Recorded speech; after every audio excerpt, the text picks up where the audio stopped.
Hello, Charlie TCG here, and welcome back to my channel. Happy Paradox Rift Day. It's finally here. One of the strongest sets to come out in the Scarlet and Violet era, Roaring Moon. My personal favorite and potentially one of the strongest decks of the set. So in today's video, we're going to break down how powerful it really is. My take on the list, which is a little bit different from where most sort of creators are kind of going with it. It's more protection against that Roxanne Iona path, which can really happen in the mid to late game. It's matchup-wise, also where I think the deck could be heading going into LAIC. So let's jump in to see how it's been doing around the rest of the world. So Japan have had these cards for about 2 weeks now, and it's doing pretty well by getting 4 wins. But what I want to mention is the meta share. In the top 16 results in the City League, it's been about that 17%, which is honestly incredibly good for a new archetype. I know PTCG Live only just got released yesterday for these cards, but it's already got a top 4 position in a 100 people tournament. There's also meta share about 15%, which is honestly incredibly good. But what exactly does it do? Well, luckily the attacks are exactly the same for 2 darkness and the colorless. Frenching Garrison in his first attack, which is honestly one of the strongest and best names for an attack ever. Knock out your opponent's active Pokemon. And if you do, you do 200 damage to yourself. Putting you at 30 HP, which isn't too bad, thinking we have Switch Cut and the energy and booster capture, which gives you additional 60 HP. So you have ways around it, but instantly KOing anything multiple times in the game is super strong. Look at Giratina V-Star. It can only do that once per game, and it's one of the strongest decks right in the format. But not only that, what really is the saving grace for this archetype is its secondary attack. Calamity Storm, 100 damage, an additional 120 if you discard a Stadium card in play. 220 pretty much KOs every single prize attacker, so it's also most basic Vs and EXs. But we in this deck play Brute Barnet, which can poison both active Pokemon if it has that ancient booster energy capture to it, getting that cheeky KO on the likes of Iron Hands, Roaring Moon, as well as also the likes of Entei and Dragonite. So without further ado, let's look into my list about how powerful Roaring Moon actually is. So we do play 4 copies of it in the list, which is incredibly powerful. You want to have multiple Vs set up. You want to get the attack streaming again and again and again. And that's exactly why we play 4 copies of it. Our single price option in this deck, we do play 1 copy of Brute Barnet. Brute Barnet has that toxic trait powered ability, which if it has an energy booster energy capture to it, you poison both active Pokemon. Like I mentioned, this helps you with that Calamity Storm to get that 230 damage, which is honestly that magic number, because Raihan won't be affected because they will be KO'd from poison, which is very good, and a really good secondary attacker for doing 120 damage. Now, Morpeko is really seen a lot of hype, especially last weekend over there in Japan. It has a really good ability, which it has free retreat if there's no energies attached to it, so a really good pivot, and an attack to the 70 damage, so pretty much KOing Comfies, which is very strong, and you get to move your energies attached to this to one of your bench Pokemon. This is really powerful and really good for energy and protection as well. Speaking of protection, we play a 2/2 line of Bibarel. Bibarel is honestly the saving grace of this archetype, and not many people are playing it in their list. A lot of people focus purely on that turn 1 attack if I'm going second, but Bibarel helps you in the mid to late game. It helps if you get Roxanne or Ionode or Path. You want to have multiple outs to it. You want to constantly be streamlining your attackers. You want to constantly be streamlining your support, and that's where Bibarel can really help with it. And the support Pokemon do play a Greninja, Lumineon, and a Squawkabilly. Greninja to really get that energies in the discard pile to really affect the likes of Dark Patch to constantly stream these big attacks, as well as also Professor Sarda's Vitality. Haven't talked about this. This is a very strong new supporter card, which gets to choose 2 of your ancient Pokemon. They don't have to be on the bench. They could be on the bench active, which is very strong. Attach 1 basic energy from a discard pile to them, then draw 3 cards. This is energy acceleration and drawing, and it just honestly is incredible. One of the strongest supporters from this set, really benefiting this deck right now. And the Lumineon can help you get to that, especially if you're going second. And that's Squawkabilly as well, to really draw for your deck and really help for you to dump the hand, get 3 new fresh cards of 6. And that's exactly where I think this deck really shines and strengths about it, by having that huge strong draw capability. Like I mentioned, this deck plays a ton of support to try and get out of that turn 2 attack, or that turn 1 attack, depending on where you're sort of going with this one. And Professor Sada really helps you with that one. Pokestop is another really good card. It helps with Calamity Storm, so you can get rid of it very easily, but we play a ton of item cards, so you can really draw into any of these sort of item cards you might want to have. If we miss them, we do play 1 copy of Power Pad. This can get rid of you can reuse your supporters, reuse your boss's orders, the Ionos, and that Professor Sada constantly be streamlining and setting up as many attackers as possible, or being that disruptive capability. One copy of Heavy Ball. Heavy Ball, because we play a ton of one-off Pokemon, you want to get that Morpeko, or that Brute Barnet, or that Greninja, or that Lumineon. Just getting that card from the prize card is honestly really, really strong.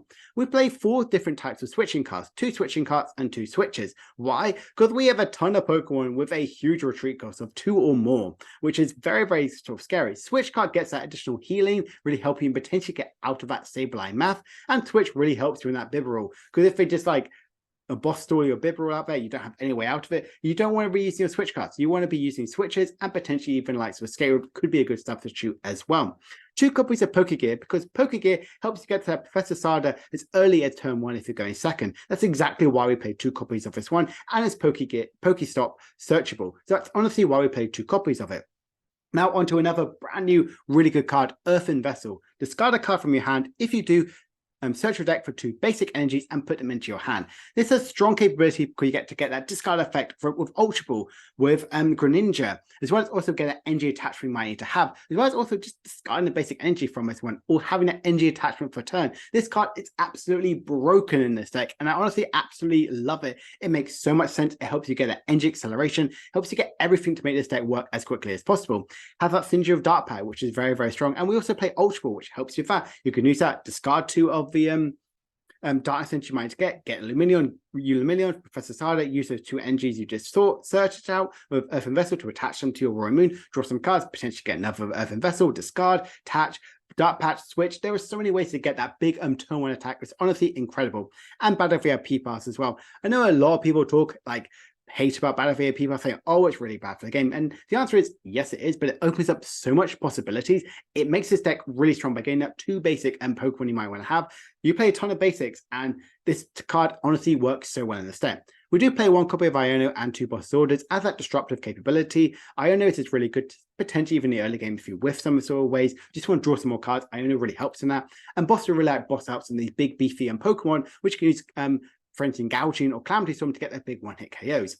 For Pokestop, like I mentioned before, we play a ton of item cards. We want to get that turn 1 attack, and that's where this works with it. And also, energy boost capture energies is 3 of.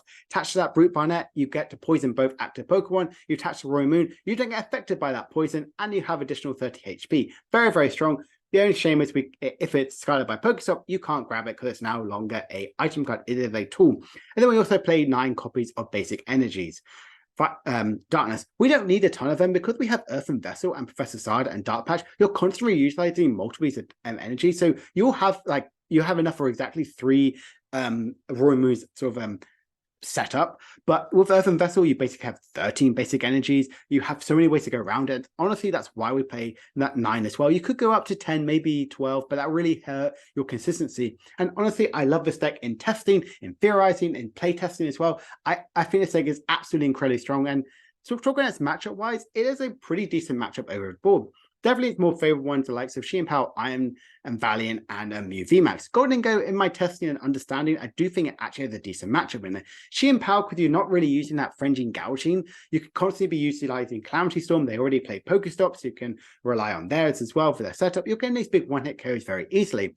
Iron Valiant, more specifically the Urshifu version, because with Urshifu you can get the KO with Frenzy Gouging. Just be aware that if you do that, they're most likely going to use the Techno Bites and Yoga Loop. So definitely be careful of that sort of situation. But you can easily streamline these big 1-hit KOs again and again and again. Golden Go is a bit different. If you get the big turn 1 attack early on, you can be definitely more in the driver's seat, but you've got to constantly streamline your attackers. They're not exactly a Iono deck. They're not exactly a Path deck. So that's one of the reasons why I think you have a good sort of matchup into that one. And Mew VMAX, need I say less? It's a dark Pokemon going into Mew. It can do very, very well. You can use Calamity Storm, just discarding that Path Speak and Play to get the big 1-hit KO on a Mew VMAX, 1-hit KO on Genesect. You honestly, as long as you're streamlining your attackers and you get your first attack in, you're really doing well into Mew VMAX. Now, the rest of the board is, sorry about that, similar sort of case. Miraidon is the other big beat stick deck. Big basic Pokemon game, 1-hit KOs, turn after for turn.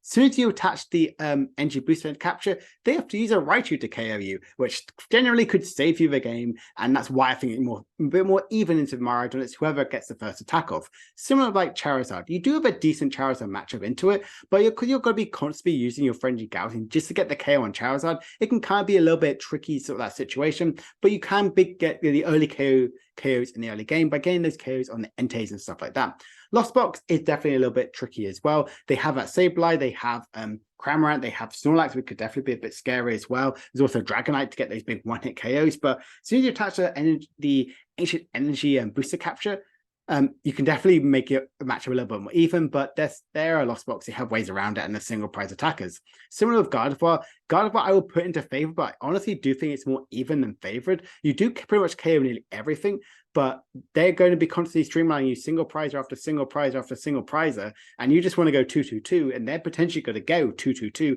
that's definitely something to be considerate about. So generally, Gardevoir can be a bit more scary about. Just think about your prize map going into the matchup. And more unfavorable matchups are likes of Lugia and Giratina.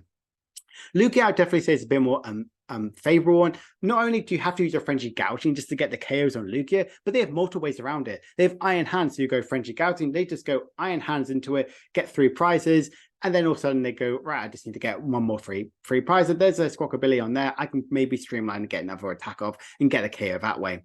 And also Snorlax, you have to use a Calamity Storm to KO it because of its Unfazed Fat ability, which can definitely be a bit pesky at times. And similar like with Giratina, it is other one of these, it can instantly KO anything, which is very, very powerful. And the energy capture can really make the matchup a little bit more even because they have to use Star Requiem to get the instant one-hit KO. But you have to use Frenzy Gouging to get one-hit KOs back. They have Sableye. They are playing Path to the Peak. They are playing more single prize attackers, which can get potentially 2 to 3 prizes off you. So it's definitely something a little bit more unfavorable, but maybe more even unfavored, if you know what I mean there. Sorry, I'm losing my voice a little bit. But if we just look at sort of looking ahead at Roaring Moon, I honestly do think it could potentially replace most decks as a big beats down deck. We've had Shein Pow, we've had Miraidon, and now we've got Roaring Moon. It may be a little bit more consistent and not rely too much on abilities to constantly get those big one-hit KOs. And honestly, I think it's very, very strong because Brute Banner is an absolutely must inclusion. I do think it's really good to get that big one-hit KO on all these basic Vs and EXs, which kind of dominating the format can help you in the mirror match and get rid of Iron Hands, which a lot of people have been hyping up, as well as also helping you in other matchups as well. And do I think it could be a strong pick for LAIC? Yes. If you haven't tested against it, start testing against it because, oh boy, this deck, you might potentially play over a couple rounds.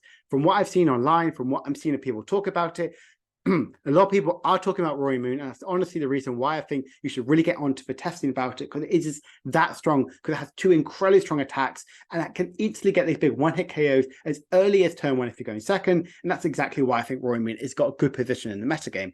So just looking at the deck here, I'm really happy about it. Really helps you in the mid to late game of having that Bibarel to really help you against the Iono and Roxanne, so you can constantly streamline attackers even in the late sort of game. So I hope you enjoyed this video, and if you have, please make sure to like and subscribe and comment down below. Where do you think Roaring Moon is positioned right now in the meta? Is it a good pick? Is it one of these meme decks? Or is it a deck which is just going to kind of like steamroll everyone and become the BDIF 20% in most sort of matchup wise? So I'm actually going to do a video potentially tomorrow or on Sunday because I've got a booster box opening. It's the first deck and first box I've ever opened since Ancient Origins, which is quite funny because both of them have Ancient in this name. And I'm giving away all the code cards in there, plus even more code cards as well. So watch the video to find out how you can enter into that giveaway. I'm really excited about the set. I'm really excited to cover it in the next coming weeks and months, talk about how it's going to evolve in LAIC, and just, yeah, honestly, one of the most exciting sets that we've had in such a long time. So if you enjoyed this video, please make sure to like and subscribe, and I'll see you guys later. Bye for now.